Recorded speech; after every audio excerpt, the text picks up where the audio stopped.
Welcome to Sound Check with tonight's guest, Eric Jantra, and your host, Ryan Peterson. Hey, let's go. Welcome back to Sound Check, where every day feels like opening day and everyone deserves their own walk-up song. We'll have a little more on that later. Today was Major League Baseball opening day. Every team is undefeated and thinks they can win it all. But let's all be honest, we all know the Dodgers are just going to win it again. Aren't they? All right, maybe not. Well, you got to love baseball because a big leaguer, he can bat .247 and still be an all-star. Well, here at CMC Neptune, our music team, they bat 1,000 because every song added to our library has been screened to our lyric safe standard. And in honor of opening day, I wanted to celebrate by adding some walk-up music around the office. And for some reason, several of my Neptune teammates didn't appreciate it at all. We'll look at that coming up. And I don't want you to get too emotional, but this is our final Soundcheck episode of the season. Yeah, I know. I'm told both of our viewers are very upset. Sorry, Mom and Dad. But since this is our final episode of the season, we figured there's no better way to end it than by talking to the founder of CMC Neptune, Eric Jantra. Yeah, Eric's going to tell us how this all started, and most importantly, why on earth did he hire me? Yeah, we're still not sure about that. We'll talk about the amazing story of how CMC Neptune started small and now has thousands of partners across the country. Hey, this is the season finale of Neptune Soundcheck. Let's play ball. Hey, last week our music team screened 122 songs. That saved our partners 30 and a half screening hours. Walk-up music is a big part of our library, and with it being baseball's opening day, I thought I'd have some fun in the office. Check it out.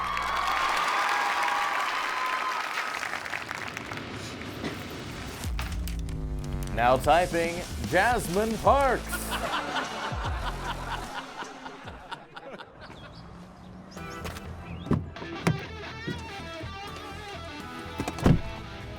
Now driving, Oscar Saravia. Ryan, what are you doing here?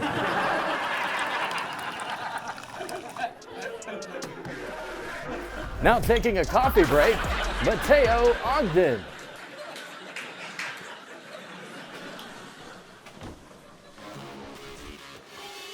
Now entering the bathroom, Drew Rohr. Boss, not cool.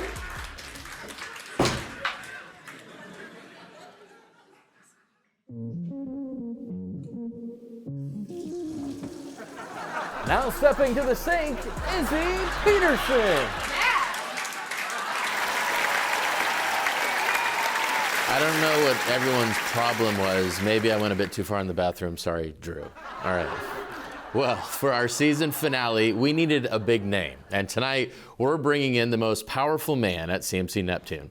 After a long career in television and radio, he started this company from his laundry room back in 2008.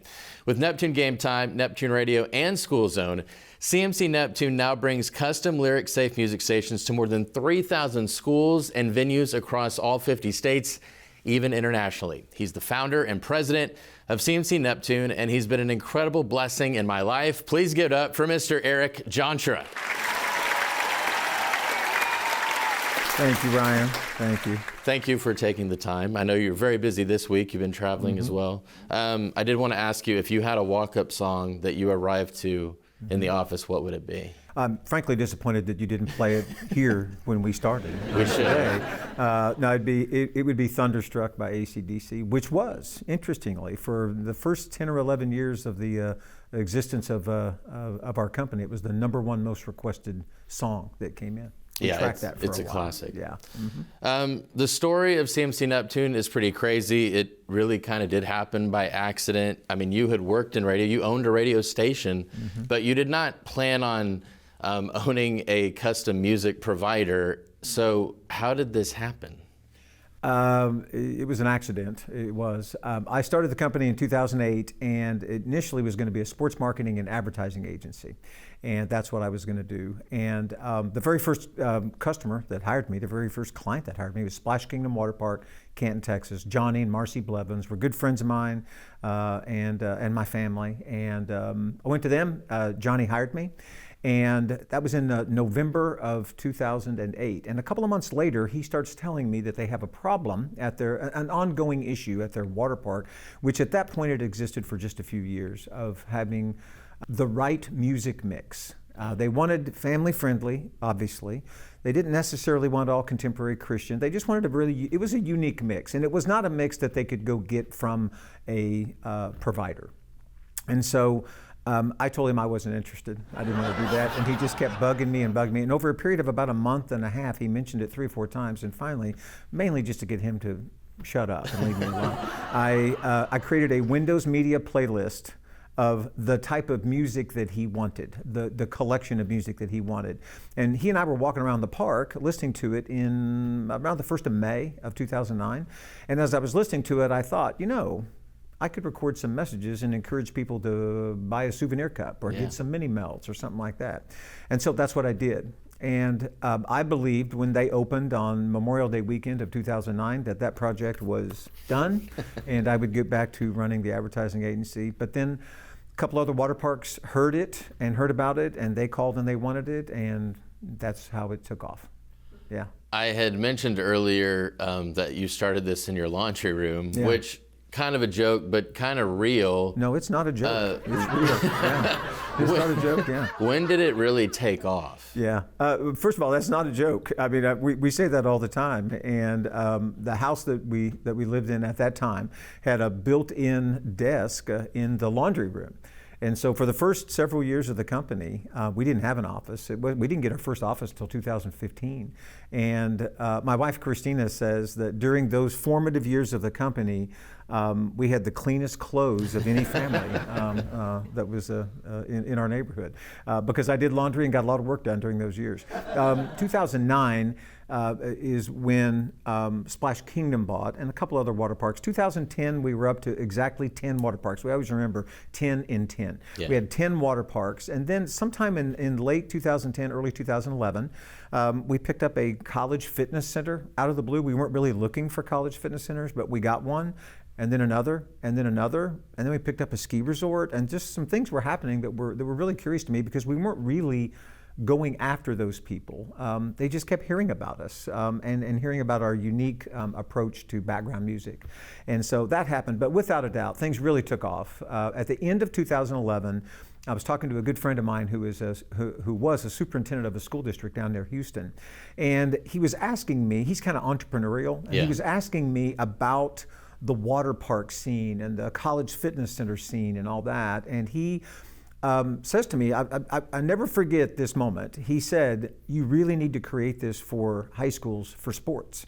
And I was very skeptical. Who would want that? I was very, very skeptical that would be something that would be people would be interested in. And then he said, "Well, all I can tell you is if you did it, I would buy it for both of my high schools." That was all I needed to hear. We had 2 customers right off the bat. And so on Valentine's Day of 2012, we launched Neptune GameTime, and 1 year later, it was our #1 selling product, and it still is our #1 selling product 15 years later. So when you think back to that moment and just where the company has gone and where it's headed, I mean, does it just amaze you to think about that? It's amazing. You said as we started this, over 3,000 partners, which is just an incredible blessing of God that it's worked out the way it has. Yeah. I wish I could say that, when I was sitting there in that laundry room back in late 2008, I knew exactly where this was headed. I had no such thought or plan or anything like that. It's just been an incredible journey and a lot of fun to be part of, for sure. Now, working for you for many years, you care about your people. You also really care about your partners. You really stress it for the company. We really care, walking in line, all of our partners. Why has that been so important to you and as this company has grown? Well, like a lot of people, before I got the opportunity to start the company, I worked for a company that didn't value their people very much. And I saw that day in and day out with them. And that was, I just decided if I ever get back into owning my own company again, because I had owned the radio station and went back into the TV business for a while, that if I ever got the opportunity again, I was just going to take a real focused approach on people. And so that was an important part of it. Also, very early on, initially, like I told you, it was going to be advertising agency and sports marketing. I wasn't going to have any employees. It was myself. But once we made the shift into music, which happened pretty quickly, it became very evident that I was not nearly smart enough to figure out how to do all of those things that we needed to have done. And so I just started looking for really smart people who I knew had good work ethic and needed jobs. And I hired family members, I hired people I went to church with, people I went to college with, people I worked in radio and TV with, and just found a lot of great people that were really smart that came in. So from a team member standpoint, from an employee standpoint, we just got this really unique combination. A lot of them are people that I've known for my whole life, or 30 or 40 years. Yeah. Do you know that in our company, we've got 20% of our employees have been with us for 10 years or longer. Wow. And 35% of our company, of our employees have been with us for 6 years or longer, which I think is a great testament and really speaks well. From a partner standpoint, you talk about caring for partners. They cared for us. I could literally tell you hundreds of stories of partners who took a chance on us at the very beginning and helped us get going. But the one that always stands out the most to me, the one that I remember the most, is that in late 2009, we went to IAPA. You know what IAPA is. Yep. IAPA is for those of you at home, it is the coolest conference trade show ever existed by mankind, ever really created by mankind. It is for water parks, amusement parks, bowling alleys, haunted houses, and you see all of that when you go to that trade show. It is incredible. Well, we didn't have a booth because we were a brand new company and we had a brand new product, but I was hanging out at the World Water Park Association booth, and this guy and this woman walk up, and he's a little older guy wearing a cowboy hat and blue jeans, and his name is Dallas Jones, and Dallas is the owner of this little property in Kentucky called Beach Bend. And he starts telling me about it, and he said, well, we're a water park, we're an amusement park, and we have a drag strip for racing. And I'm like, well, that's not a combination I've heard of before. We have a great visit. I tell him what we're doing. That was on a Wednesday. He walks away. Don't see him again for the rest of the week. Trade show ends on Friday. I drive back to Texas. On the following Monday, I go to my mailbox from the laundry room, and I open up the mailbox, and there's a letter from Beach Bend. And I opened up the letter, and it was from Dallas with a very short note that just said, sign me up, I'm in. I like what I see. And there was a check in there, and it was blank. He sent a check made out to the company, but he left it blank because he said in the note, I lost the proposal, and I can't remember how much it cost, so just fill that in and then let me know what it is. Okay, and that was a pretty powerful moment. Yeah. It really was, and that we'd made that connection, and he had a trust in me, and I think he trusted a lot of people like that, not just me.